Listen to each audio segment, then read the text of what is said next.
Hola a todos, vamos a arrancar con nuestras teóricas virtuales. Hoy vamos a hablar sobre el Art Nouveau, el arte nuevo de principio del siglo XX. Para ubicarnos en el espacio, en tiempo y lugar, vamos a hablar del Zeitgeist, del espíritu del tiempo, que va a ser la Belle Époque. Es una época de bonanza, de alegría por vivir, optimismo, todo este optimismo que va a estar dado por las transformaciones económicas y culturales que van a ser generadas por la tecnología, por la revolución industrial, y todo eso va a ir generando un periodo de bonanza y de crecimiento, y sobre todo esto del gusto por gastar, por consumir, que se va a dar en las diferentes clases sociales, cada uno a la medida de sus posibilidades. Lo vemos acá un poquito en imágenes.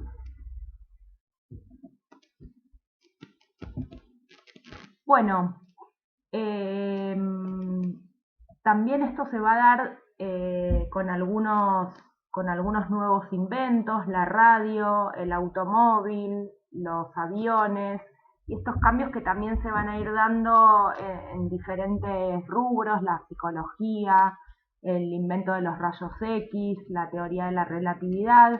Es una época de muchos cambios. ¿Y qué es lo que va a pasar con el Art Nouveau? Vamos a meternos ya directamente en lo que es el arte y la arquitectura. El Art Nouveau va a tener influencias, por un lado, las Arts and Crafts, desde el lado más formal de las ideas de William Morris, de cómo ellos veían esta idea de desornamentación, pero aceptando la utilización de la máquina como herramienta y tomando los nuevos materiales que van a venir del lado de la revolución industrial, como las construcciones de hierro, el curvado de la madera.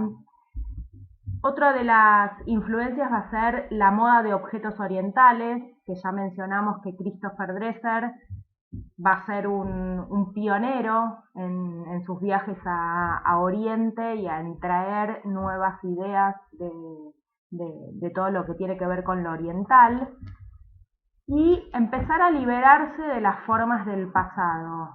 Todo eso que vinimos hablando de la ornamentación, el Art Nouveau va a intentar despojarse de todo eso.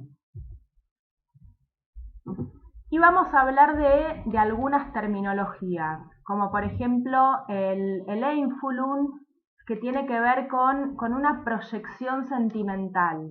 Esos objetos que nosotros veíamos cargados, llenos de ornamento, donde la estructura se separaba del ornamento.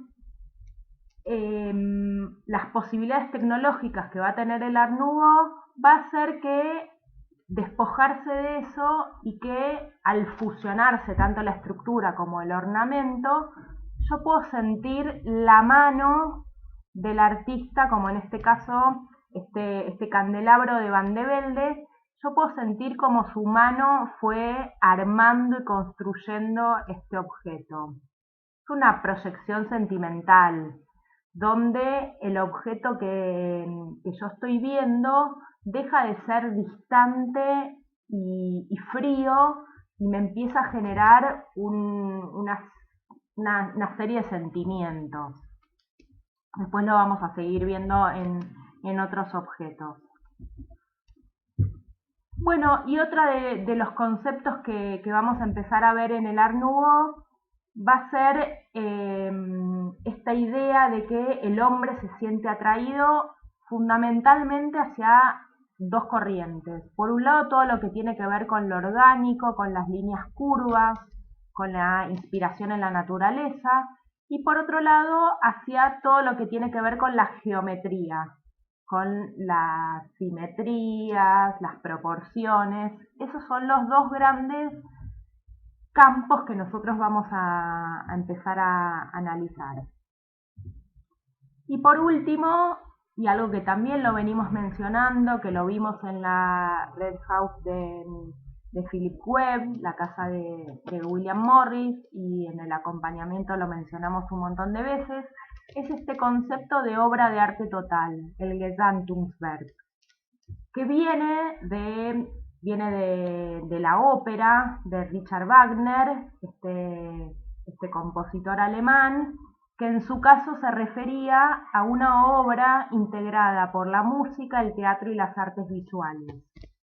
¿Y de qué manera nosotros lo vamos a reinterpretar o lo vamos a encontrar en la arquitectura?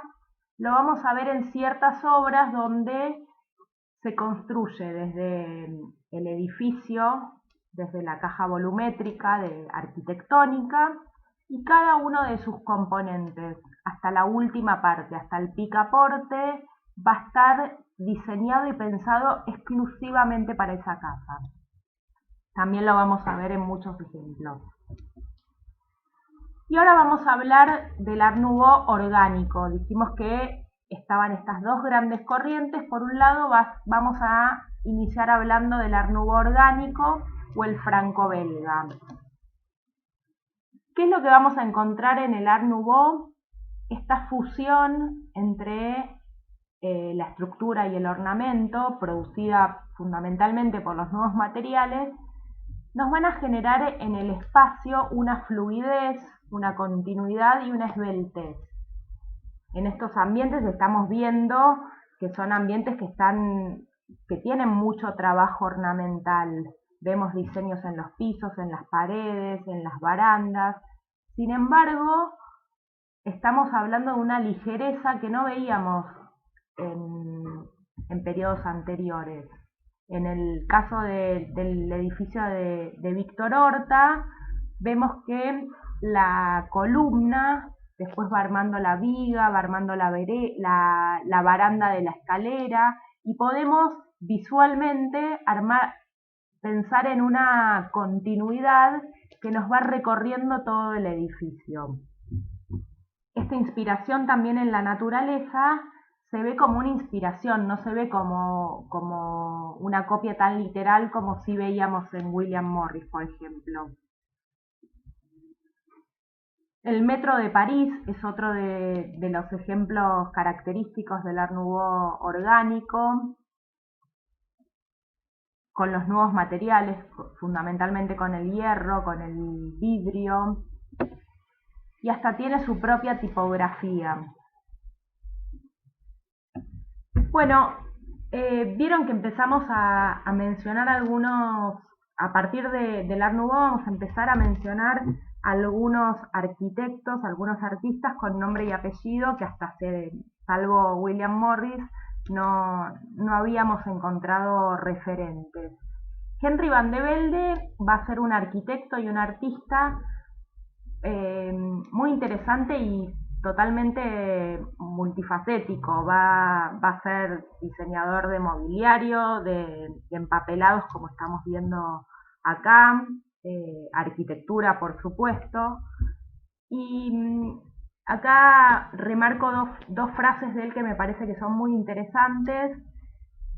Una dice que el valor de un hombre está en el número de personas a las que su trabajo va a beneficiar. Si bien no es un socialista utópico como había sido William Morris, toma muchos de sus conceptos y trata de plasmarlos en lo que va a ser toda su actividad a lo largo de toda su vida, que va a ser bastante extensa.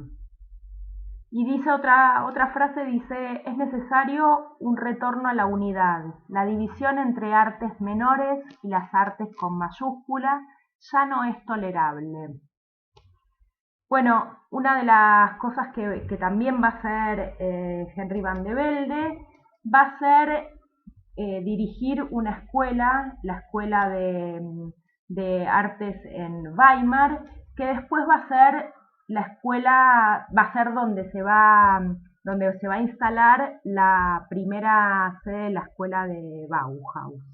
Creía en la importancia de la educación artística para mejorar la calidad de vida, incluida la economía local.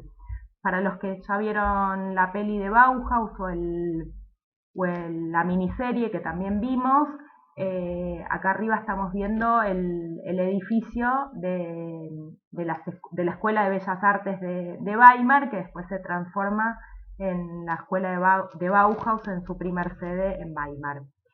Bueno, decía que era bastante multifacético todo lo que hacía Henry Van de Velde. Abajo estamos viendo un tapiz con influencias orientales y vemos también una portada de un libro que le encarga Friedrich Nietzsche. Así que vemos un montón de obra de él, también mobiliario, por supuesto. Y acá estas dos imágenes, una es el estudio que él hace para la exposición de la secesión en Múnich en 1899, donde se ve este concepto de obra de arte total. Ese mueble está diseñado para ese espacio, con ese papel, con esa alfombra, y del otro lado es una exposición actual donde solamente está exhibido su escritorio. Las lámparas que están sobre el escritorio también las diseñó él. Bueno, en el Art Nouveau, la línea orgánica, empiezan a desarrollarse muchos pósters con fondos florales, mujeres lánguidas.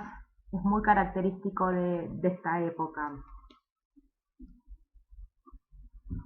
Y estamos viendo un poco de objetos. Fíjense el juego de cubiertos, que de nuevo hablamos de Henry Van de Velde.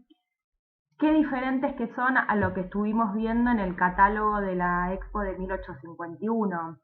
Si bien son objetos que tienen algún trabajo decorativo, se diferencian totalmente de esas tijeras y de esas cucharas que veíamos muy cargadas, florales, con mucha carga decorativa. Otro gran referente del Art Nouveau, de la línea orgánica, va a ser Antoni Gaudí, donde vemos que también existe un trabajo, esta idea de la obra de arte total, tanto en los edificios que él hacía como en el objeto en su totalidad. En la silla que estamos viendo, que parece un circulito ahí abajo, en realidad es un espejo que muestra que la silla en la parte inferior está totalmente tallada. Entonces el espejo está puesto ahí para que también podamos verlo. Bueno, Gaudí se va a inspirar en la naturaleza, va a tomar los huesos de los animales o distintas formas naturales, las algas, las estrellas de mar, para todo lo que tiene que ver con su diseño. Y acá estamos viendo también herrajes para la Casa Batlló, este concepto de obra de arte total, del diseño de la totalidad de las partes, visto acá en los objetos. En la carpeta de videos sugeridos hay un videíto que se llama Casa Batlló Love, que muestran esta inspiración en la naturaleza y cómo se va transformando cada uno de los objetos hasta llegar a ser el picaporte o alguna ventana. Es muy interesante para que lo vean. Bueno, acá tenemos el interior de la Casa Batlló y también de la Sagrada Familia, donde las columnas actúan como si fueran árboles que van armando el cielo raso. Bueno, la obra de Gaudí es bastante extensa, pueden encontrar un montón de bibliografía en las redes y muchos videos sobre todo de sus obras en YouTube. Entonces, lo más característico que tiene el Art Nouveau de la línea orgánica es esta idea de inspiración en la naturaleza, pero una inspiración no literal. Esta idea de fluidez, de ligereza, también la vamos a ver en la línea geométrica. Espacialmente vamos a sentir que el espacio es totalmente diferente. ¿Por qué? Porque vamos a hablar de líneas geométricas, sin embargo yo en las columnas puedo armar un recorrido que se me va a ir convirtiendo en esas vigas, que después me va armando el cielo raso. Vemos también dibujos en el piso, pero en este caso van a ser líneas totalmente geométricas. Y otra de las características que va a incorporar la línea geométrica va a ser la utilización del blanco. La utilización del blanco como abstracción y también como ornamento y como decorativo. Estos vacíos que se van a ir generando entre medio de estas líneas geométricas van a ser el ornamento de esta rama del Art Nouveau. Bueno, fíjense que la columna tiene un gran trabajo decorativo. Y otro de los referentes de la línea geométrica va a ser Mackintosh. Mackintosh va a armar un grupo con su mujer Margaret MacDonald y la hermana de Margaret, Francis, y su marido. Los cuatro van a ser conocidos como The Four. Y van a tener algunas obras en Glasgow sobre todo. Acá estamos viendo dos obras de Mackintosh, por un lado la Hill House y por otro lado House for an Art Lover. Vemos la utilización del blanco sobre todo. También Mackintosh va a trabajar con esta idea de la obra de arte total. Vemos que los espacios están totalmente pensados, la iluminación, las mesas, las sillas, las alfombras. Y acá, bueno, una de las obras más importantes va a ser la Hill House. Este es un dato de color, la casa se está restaurando y armaron una caja alrededor de la casa, primero para que se seque. Llovió 190 días durante los últimos 115 años, entonces la casa va a tardar 3 años en secarse completamente. Una vez que la casa esté seca, ahí van a poder empezar a restaurarla. Y acá estamos viendo algunos espacios interiores de la Hill House. Bueno, varias cosas para marcar. Por un lado podemos hablar de esta idea del concepto de obra de arte total. Vemos el diseño de la totalidad de los espacios, las puertas de los placares, las cortinas, las ventanas, los tapizados.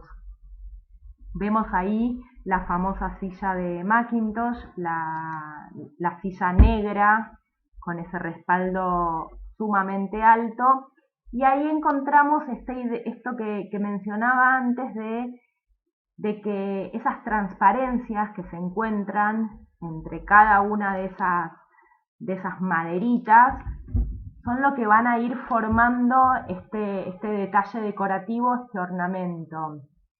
¿Por qué? Porque es una silla que, primero, que no tengo la necesidad de hacerla tan alta. Si la silla es tan alta es porque está acompañando a un espacio, porque me quiere marcar algo, porque hay una intención del diseñador en que esa silla sea tan alta. Y por otro lado, la cantidad de varillas que tiene ese respaldo también es una idea de diseño. Funcionalmente yo no necesitaría que esa silla sea así como es. Abajo estamos viendo la cama con sus mesitas de luz al costado, una imagen que siempre mostramos en la clase de inicio y siempre les preguntamos si les gusta, si no les gusta. Bueno, por ahí ahora ya empiezan a verla con otros ojos. Así como en el Art Nouveau orgánico hablamos de la figura de la mujer, en la gráfica de esta línea geométrica también vamos a encontrar la figura femenina y esa languidez. Sin embargo, empezamos a ver líneas mucho más geométricas y la utilización del negro. Algo característico de la época eran los salones de té. Se iba mucho a tomar el té. Este es el Willow Tea Room de Mackintosh, donde también está hecho este concepto de obra de arte total. Vemos las alfombras, las mesas, las sillas. Si bien es un diseño diferente, Mackintosh trabaja mucho con esta verticalidad y la altura de los respaldos, los espejos. Y también Mackintosh va a tener su tipografía, de la misma manera que vimos la del subte de Guimard, en el aspecto geométrico también la vamos a encontrar. Y después en otros lugares de Europa ya se empieza como a fusionar y a mezclar un poquito más esta rigidez de lo geométrico y lo orgánico. En el caso de Austria, la secesión vienesa, vamos a empezar a encontrar algunos aspectos más geométricos y algunos aspectos más orgánicos. La secesión vienesa va a ser fundada por Gustav Klimt, el artista, que estamos viendo acá algunos cuadros de él, con algunos estudiantes de las escuelas de bellas artes que se van a ser secesionistas, van a generar un quiebre con todo lo que tiene que ver con lo académico y van a generar su propio grupo artístico. Acá también estamos viendo algunas piezas gráficas, en este caso Koloman Moser, con líneas un poco más orgánicas. Sin embargo, también abajo a la izquierda estamos viendo esa verticalidad propia también de Mackintosh. Y este va a ser el edificio de la secesión vienesa, donde se va a escribir una frase que dice: un tiempo para el arte, un arte para la libertad. Un edificio bastante geométrico, sin embargo va a incorporar en la cúpula esa cúpula dorada con hojas inspiradas en la naturaleza. Y uno de los edificios más emblemáticos de la secesión vienesa va a ser el Palacio Stocklet de Joseph Hoffmann, un edificio bastante geométrico, bastante imponente. Hoy en día van a encontrar alguna información sobre la sucesión de este edificio. Hay un litigio porque una parte de la familia quiere venderlo a un único dueño y que se conserve esta idea de la obra de arte total, y otra parte de la familia dice: desguacémoslo, vendamos todo por separado y listo. El Palacio Stocklet está en Bruselas. Y acá estamos viendo el comedor, el interior, con los cuadros de Gustav Klimt en las paredes. Un espacio bastante imponente.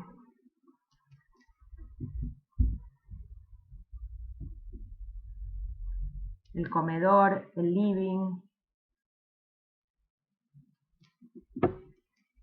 la cocina, con líneas mucho más geométricas que después vamos a verlas en otras obras de Joseph Hoffmann, en un emprendimiento privado que él va a hacer. El baño, con unos tamaños y unos materiales muy interesantes. Siempre cuando vemos esta imagen en clase mencionamos el Museo de Arte Decorativo, que en el primer piso tiene era la residencia y se puede ver el baño de, ay, me olvidé el nombre, de, no olvidé el nombre, bueno, no importa, después se los escribo por algún lado. Bueno, que también no tiene estas dimensiones, sin embargo, es un baño muy imponente. En realidad lo llamaban la sala de baño, porque era únicamente para bañarse, para relajarse, el inodoro estaba en otro lado. Y antes no dije nada, el Jugendstil, el Art Nouveau alemán, en cada uno de los países vamos a encontrarlo con nombres diferentes. Antes cuando hablé de Gaudí, en España lo llaman el modernismo catalán, que es diferente a lo que es el movimiento moderno. Bueno, ahora vamos a hablar un poquito del Jugendstil y vamos a mencionar a Peter Behrens, que lo vamos a retomar dentro de algunas clases en un rol totalmente diferente. Acá estamos viendo la entrada de su casa con líneas bastante orgánicas, con esos azulejos verdes a los costados, y al lado estamos viendo la entrada del pabellón alemán de la Expo de 1902. También líneas bastante orgánicas y con muchos materiales, con mucha información. Y algunos pósters y gráficas. Una de las características que tienen todos los arquitectos de la época es que son, como lo dije de Van de Velde, hacían de todo, hacían arquitectura, mucha gráfica, objetos, Hoffman también, van a hacer prácticamente de todo, papeles, alfombras, objetos, van a trabajar para diferentes industrias y para ellos mismos. Bueno, y para ir cerrando, algunas cositas que estaban pasando mientras tanto en Argentina. Estamos viendo acá en Avenida de Mayo, es una avenida donde tiene un carácter bastante europeizante y vamos a encontrar ciertos edificios con características Art Nouveau, sobre todo en lo que son los balcones y las barandas de los balcones. La casa Calice, que queda en el barrio Valvanera, es una casa que se recuperó hace pocos años. Se hizo una restauración muy interesante con un juego de iluminación en sus fachadas, un gran trabajo en lo que es las áreas comunes, la entrada y el hall de ingreso. Tiene unos vitrós muy interesantes también, así que pueden googlearla, tiene fotos muy lindas y bueno, y cuando se pueda ir a visitarlas. El Palacio de los Lirios en Caballito creo que es, también ahí estamos viendo algún trabajo en los balcones. Y de nuevo acá en Avenida de Mayo, en la casa Gatti Chávez. Bueno, y con una arquitectura diferente, algunas obras contemporáneas de la misma época en Mar del Plata. Ahí estamos viendo unas sillas Tonet, que eso es para invitarlos un poquito a ver el video que vamos a ver la semana que viene, que vamos a ver 3 empresas. Por un lado vamos a hablar de los Shakers en Estados Unidos, por otro lado vamos a ver a Tonet y por otro lado vamos a ver a la Wiener Werkstätte, una empresa fundada por Koloman Moser y Joseph Kaufmann, que los mencionamos ahí cuando hablamos del Art Nouveau austríaco, de la secesión vienesa. Bueno, espero que les haya gustado y hasta la próxima.